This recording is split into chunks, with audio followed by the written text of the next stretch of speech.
Olá, eu sou Deise, Ana e Sandra. Nós estamos aqui para mais uma conversa no CAIS sobre as infâncias e o direito à cidade.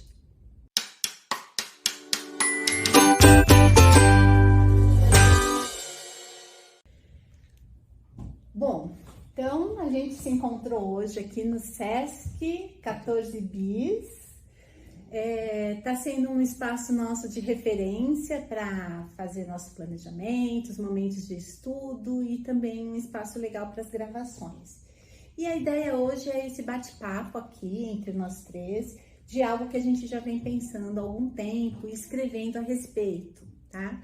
Então, nós vamos ficar aqui à vontade, conversando e espero que sejam contribuições legais para vocês. O convite que a gente deixa é para que vocês pensem conosco como a sua cidade tem acolhido bebês e crianças. E no Brasil tem muitos direitos já garantidos, né, meninas?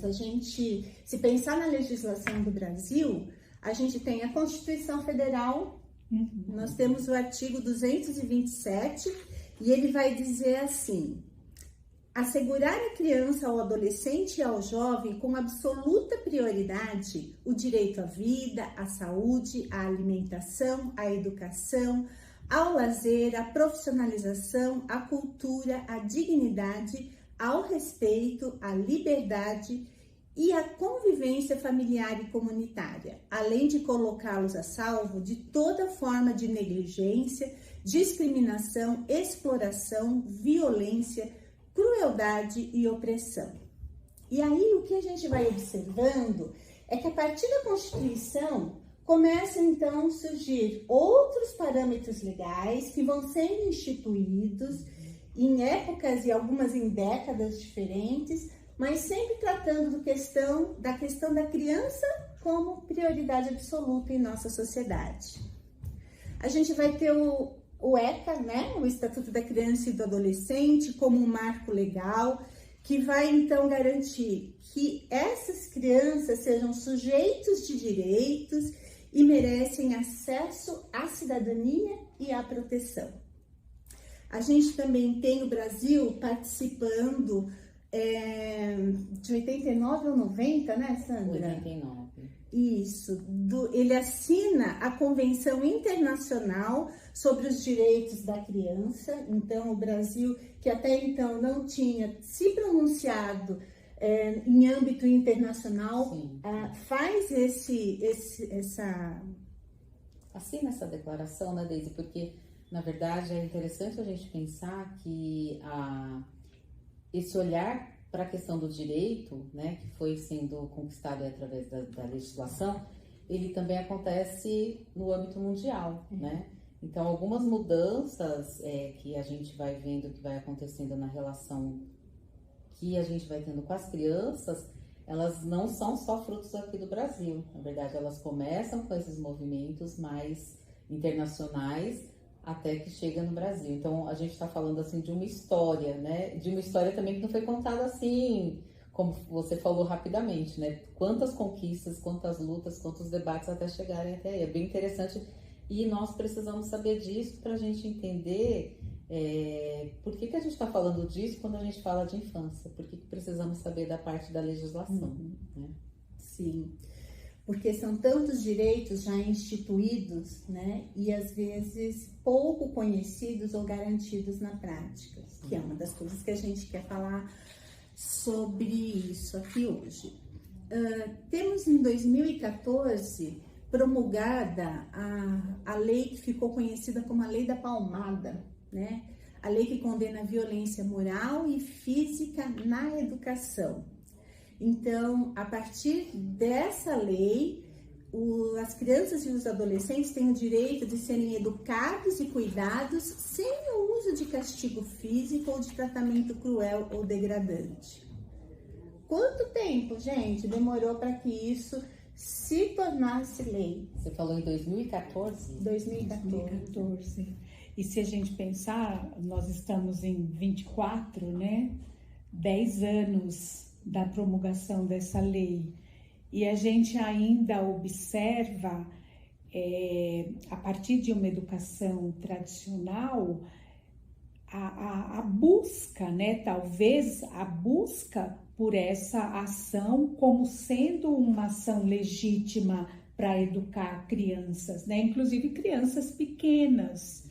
Então, é muito interessante esse aporte legal garantir esse direito, como vários outros, né? A gente tem o direito à alimentação, a gente tem o direito ao lazer garantido, a gente tem o direito ao brincar, e a gente tem o direito que essa criança possa gozar de uma educação saudável, sem que ela, para que aprenda, né? Quando a gente fala em educação, nós estamos falando em todo tipo de educação, educação escolar, educação familiar.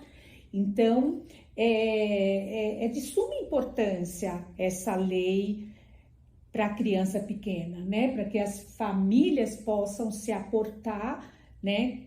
E buscar como educar uma criança sem que essa criança possa passar por maus tratos, né? Por surras, por castigos, né? Enfim, né? Como o próprio nome diz. Também, humilhações, né? Exposição, humilhação. Eu lembrei do Cantinho do Pensar, você falando agora, né? Que foi uma prática muito vista, inclusive divulgada pela mídia como uma estratégia educativa.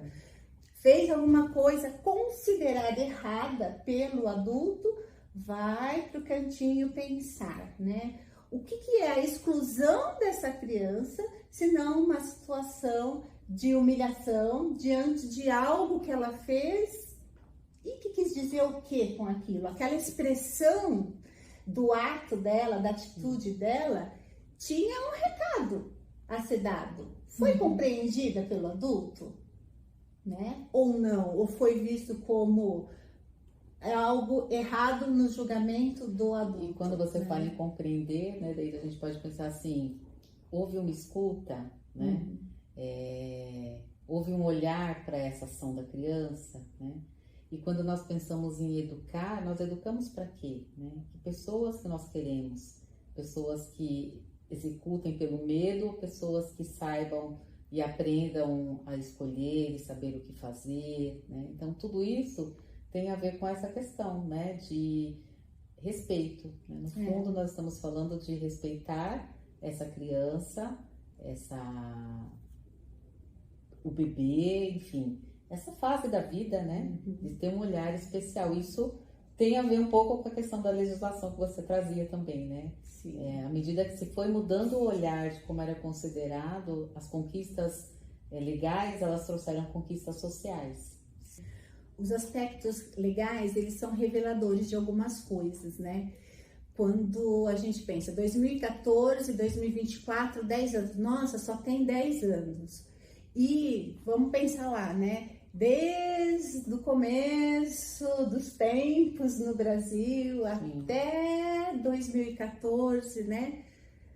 Séculos se passaram entendendo que essa seria uma atitude permitida, né? Falta surra, falta palmada para poder a criança entender.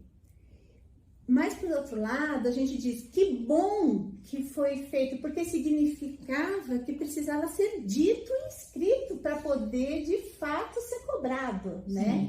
Essa foi a grande vitória dessa legislação, de que precisou ser escrito para fazer acontecer. Sim. E, pensando aqui ainda nas questões legais, a gente tem o movimento da Urban 95, que é uma iniciativa global que busca incluir as perspectivas de bebês, crianças pequenas e cuidadores no planejamento urbano, né, nas estratégias de mobilidade, programas de serviços oferecidos por várias cidades, no qual o Brasil se inclui com a participação de várias cidades brasileiras, né? É algo que a gente também já tem escrito no nosso blog um pouquinho e que a gente ainda vai continuar falando, porque é um movimento bem interessante de pensar como que a criança pode participar e usufruir da cidade. Mas E aí, Sandra, o que mais que a gente precisa pensar sobre isso? Então, né, acho que é importante a gente falar um pouquinho do tema, né, meninas, que nós escolhemos para essa conversa, que é as infâncias e o direito à cidade. Então, vou destacar aqui 2 palavras que para nós têm um sentido muito importante, a questão das infâncias e a questão dos direitos, né? Vocês que acompanham o nosso trabalho, vocês vão ver sempre a gente usa esse termo infâncias, e ele é um pouco a partir do que a gente acredita, né, da contribuição da sociologia da educação, que fala que não existe uma infância universal, né? Não existe uma infância única. Existem diferentes realidades e, portanto, diferentes modos da criança viver a sua infância, né? Por isso o termo infâncias, né? E nós queremos trazer, acho que algo foi aparecendo desde o início do nosso trabalho, que era perceber como as crianças eram percebidas enquanto crianças, né? E aí também bebês, né? Bebês e crianças eram percebidos e que lugar eles tinham aqui na cidade. E aí por isso que a gente traz a palavra direitos, né? A gente falou direito à cidade, mas antes de falar do direito à cidade, é importante a gente falar dessa questão dos direitos, né? Então, as crianças eram consideradas sempre como pessoas pequenas, embora seja um termo mais recente, né? Mas elas eram consideradas como seres frágeis e um olhar só para aquilo que ia vir a ser, né? Então, se ela era lá na frente, então agora nós vamos adaptar tudo a elas. E essa foi uma outra coisa que nós do Coletivo CAI sempre começamos a olhar, né? Será que os espaços são para as crianças ou são adaptados a elas? Então a gente vê que essas contribuições teóricas, elas trouxeram também para a gente um olhar diferente para as crianças, um olhar diferente para os bebês, né? Como alguém que tem uma necessidade, que tem uma expressão, que tem uma linguagem, que se comunica, né? Enfim. E as coisas aconteceram, né? Desde a Declaração lá de Genebra dos Direitos Humanos, porque quando a gente fala em direito à cidade, a gente não pode esquecer que existem direitos fundamentais à vida, né? Que incluem alimentação, saúde, né? Uma moradia. Então foram conquistas sociais para que as crianças tivessem também um olhar diferente. Então essa declaração que eu comentei foi de 1924, né? Depois a gente teve a Declaração dos Direitos Humanos em 1948, logo ali, né? Pertinho, né? A Declaração dos Direitos da Criança em 1959, que foi um avanço, porque a partir dessa declaração começou-se a usar um termo que nós hoje usamos muito, né? Para quem é da educação, que é o sujeito de direitos, né? Foi um pouco a partir dessa declaração, né? E esses avanços, como eu disse, eles são avanços que também tem um tempo histórico que é um pouco demorado, né? Porque ele acontece junto com debates, né? Debates de visão de época, debates de olhar, debates como esse que você trouxe agora da Lei da Palmada, né? Que traz aquilo que as pessoas acham que porque a criança elas têm que fazer, porque um adulto escolhe, né? E ele diz que a gente usa muito um termo na educação, visão adultocêntrica, né? Um olhar só dos adultos. Sim. E depois eu quero destacar também a Convenção dos Direitos da Infância da ONU, né? Que através dessa convenção, ela inspirou outros países, como no caso o Brasil, a pensar na questão do Estatuto da Criança e do Adolescente, que foi em 1990. Que a gente se recorda, porque a gente estava nessa época atuando como... Eu era coordenadora, acho que vocês também já eram nessa Sim. época, né?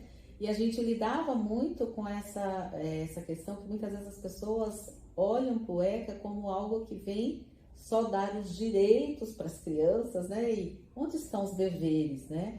E é importante a gente trazer aqui esse olhar de que as crianças, quando a gente fala em direitos, a gente está dizendo que é preciso, quando está numa legislação, é como se aquilo fosse tão importante que precisava estar escrito para garantir, porque quando não está escrito não se garante. Né? Então é disso que a gente está falando, né?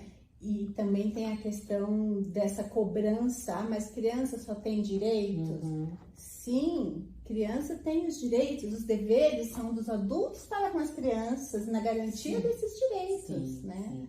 E por que elas têm direitos, né? Porque elas estão em desenvolvimento, como todos nós. Eu gosto muito de uma autora que fala assim, não é só criança, nós aqui estamos em desenvolvimento, todos nós estamos em desenvolvimento, mas de maneira particular, essas crianças estão sendo apresentadas ao mundo. Então, elas precisam sim ter direito de proteção, ter direito de cuidado, né? Ter direito a um olhar diferente às suas necessidades, né? E aí a gente trouxe um recorte aqui, né? Que é a questão do direito à cidade.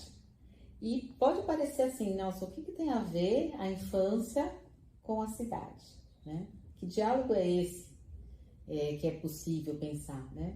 Então, ora, se as crianças são cidadãs, né? Se as crianças são habitantes dessa cidade, assim como qualquer habitante da cidade, elas têm que ter os seus direitos garantidos. E quando a gente fala desses direitos garantidos, né? A gente está falando de quais são as marcas que nós podemos identificar nesse espaço urbano, né, social, que revele presença de bebês e crianças, né? E quando a gente começou a olhar isso, a gente até tomou um susto, não foi, meninas? Eu me lembro de quando a gente foi visitar um museu, né? E nós começamos a prestar atenção se aquele espaço, se eu estou falando de direito, aquele espaço as crianças podem ir, né? Elas têm direito a ir. Mas esse direito, como é que ele acontece na prática, né? Então a gente ficou muito olhando essas questões, se os lugares estão realmente preparados e pensados para que as crianças vivenciem esse direito, né? Porque aí a gente tem que pensar um monte de coisa, né? Nesse contexto espacial. Onde vai se dar a alimentação? Onde vai se dar a troca de um bebê, né? Como vai ser o momento da mãe dar o peito para essa criança? A altura que os objetos e as coisas estão no lugar. Então, é uma série de coisas que a gente vai observando para pensar se aquele lugar de fato está preparado para receber um bebê, para receber uma criança. Sim. Que o direito não pode ser só para uma, né? Só para algumas, tem que ser para todas, né? Então, por isso que é importante pensar nessa questão do planejamento urbano, né? Sim. Que acho que é isso que a Ana vai trazer para a gente um pouco de disso. Como essas crianças ocupam esse lugar e se ele existe, né? E quais são esses lugares que existem para que as crianças ocupem e tenham esse direito garantido. A cidade é um lugar para bebês, né? E se a gente levar em consideração essa fala que a Daisy traz agora, né? No sentido de pensar quais os lugares ditos para bebês e que a gente pode levar essa criança e lá você vai encontrar um lugar adequadamente de troca para essa criança, né? Um lugar onde você possa aquecer um leite, um lugar onde você possa ofertar uma alimentação para essa criança. E aí, quando você começa a olhar para essa cidade, você faz essa pergunta, né? Não tem como você não fazer essa pergunta. Esse lugar é um lugar para bebês, né? Sim, a cidade precisa ser um lugar para bebês. Nós não podemos olhar para a infância apartada da sociedade, apartada da cidade, né? E aí, rapidamente, eu vou trazer um exemplo rapidamente, né? Por exemplo, bem familiar, né? Esses dias eu estava com a minha neta de 4 anos na natação, né? E é um horário para bebês e crianças pequenas, e eu estava lá. E qual foi a minha surpresa? Que ela queria secar o cabelo, né? E eu não tinha levado um secador de cabelos, né? Depois eu até conversei na instituição onde ela faz natação e a resposta foi que aonde tem, por que eu não me reportei ao lugar onde ficam os adultos, que lá tem secador? Não, mas ela é uma criança, ela tá no horário de criança, né? A mãe, a família respeitou o horário dela, né? Mas não tinha um secador de cabelos, né? Então, assim, são essas pequenas coisas, né? E aí eu sou cheia do, por exemplo, agora eu tô vivendo essa coisa, não agora, né? Eu já tenho um neto maior, mas, assim, também tive filhos e tudo mais, vejo as crianças, os sobrinhos, vejo as crianças das escolas, vejo as crianças nas ruas, né? E a gente vai vendo como é penoso, né? Ser pequeno, ser bebê nessa cidade que parece não estar preparado, né? Recentemente eu fui tomar um café com um neto, mais um neto, né? E fomos de carrinho, né? Sem contar o caminho. Quero contar para vocês o caminho, né? Em algum momento eu falei, não, eu vou me jogar com essa criança no meio da rua. Eu já tive a experiência de andar com ele no colo, pela dificuldade de andar com o carrinho, as calçadas são terríveis, essa criança que tanto que balança, né? E que você se joga no meio dos carros, porque não tem uma calçada adequada, né? Para levar essa criança.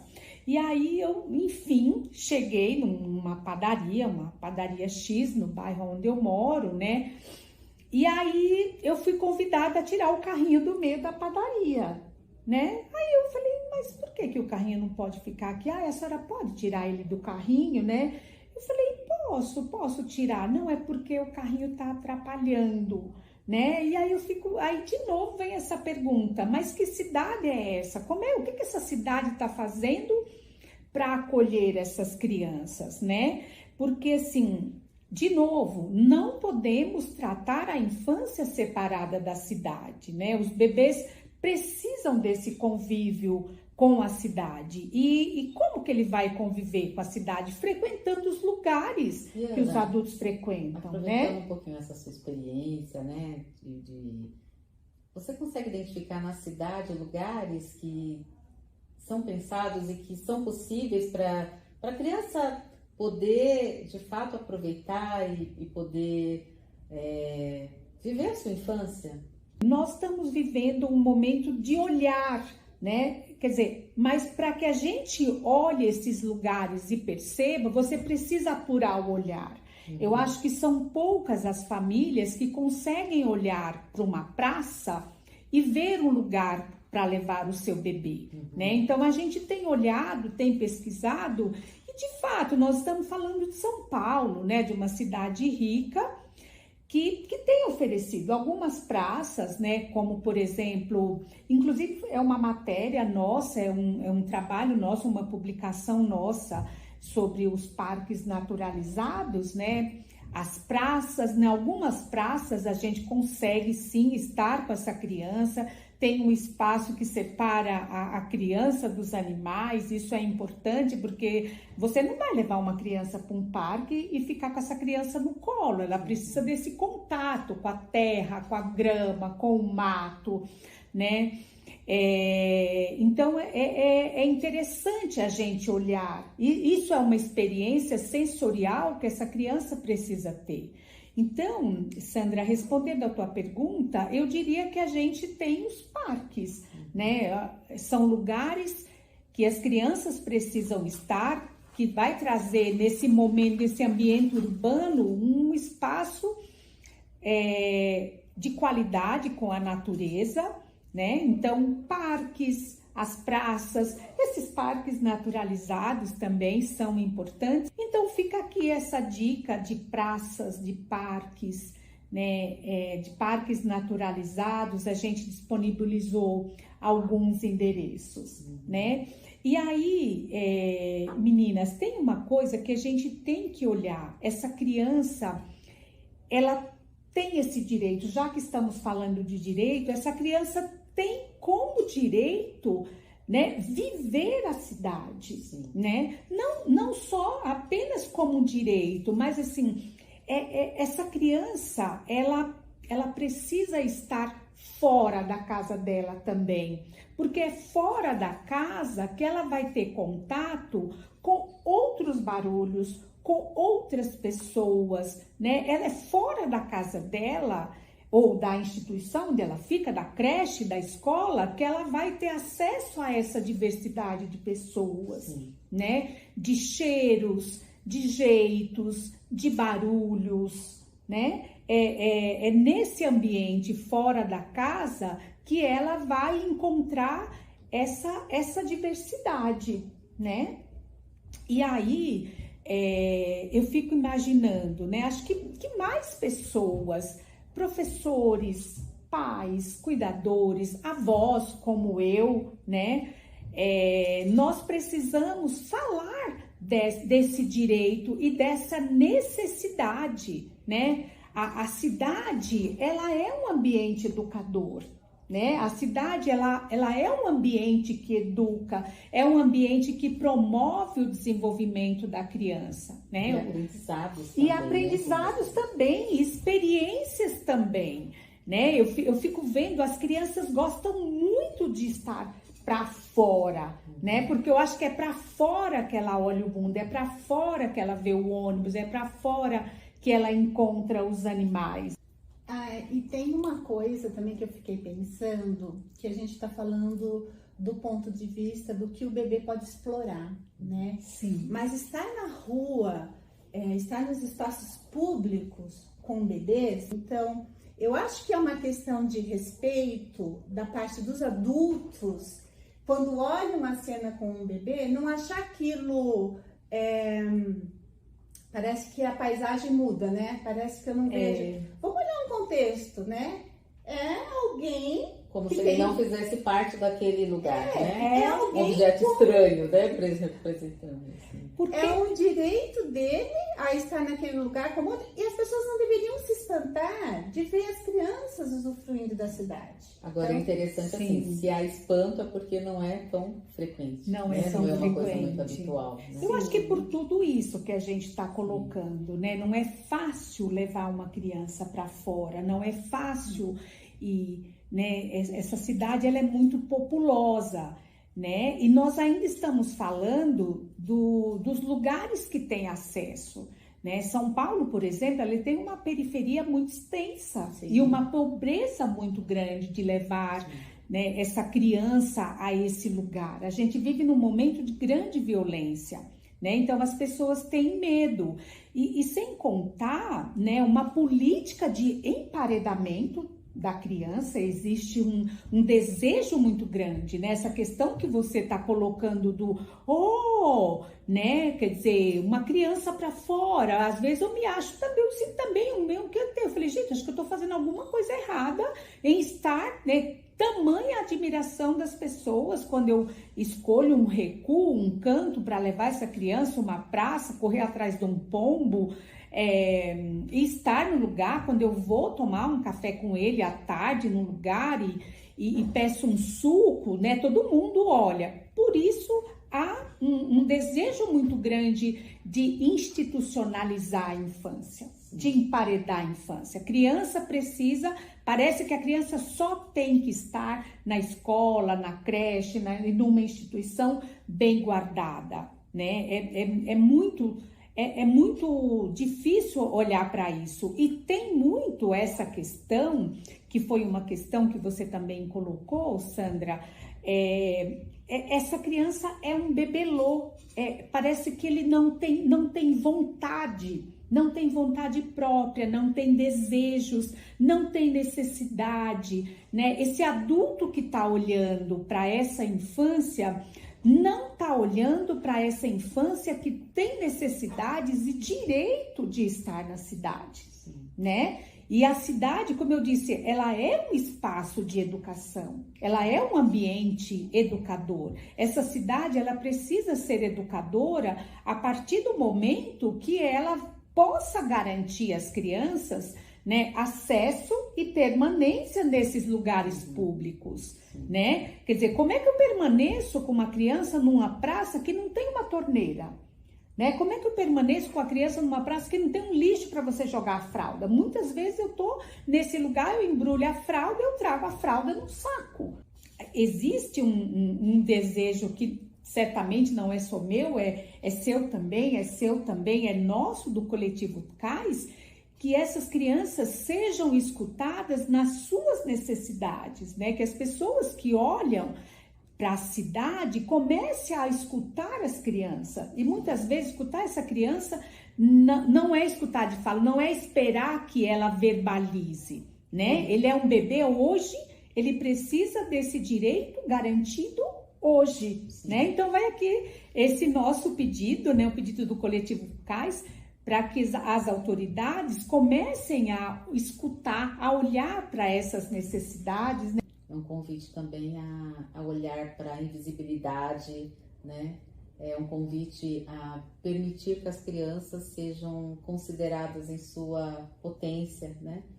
Então, acho que é um tema, vocês perceberam que é um tema que nós, né, se deixar que a gente conversa e fala, porque é um tema que é muito apaixonante para nós, né? Sim. Mas antes da gente terminar esse bloco, eu acho importante a gente falar das infâncias, né? Mas não só na periferia hoje, mas eu penso que por toda a cidade, nós encontramos crianças de diferentes idades nas ruas, até crianças de colo com adultos, em semáforos, né? Dormindo em calçadas. Então, a gente tem diferentes infâncias. E essas crianças, elas também têm o direito a viver a sua infância. A sua infância de um jeito que possa ter os seus direitos garantidos, né? E a gente precisa olhar para essa situação também com muito cuidado, com muita atenção e ser muito propositivo em relação ao que a gente está vendo delas e o que está acontecendo com elas na rua, porque não podemos ser omissos e negligentes numa situação diferente daquela que não gostaríamos de ver nenhuma criança, né? Sim. Então, isso também é algo muito importante. Né, a gente, pelo não silenciamento, né, pelo não silêncio da criança na sua necessidade de viver a cidade.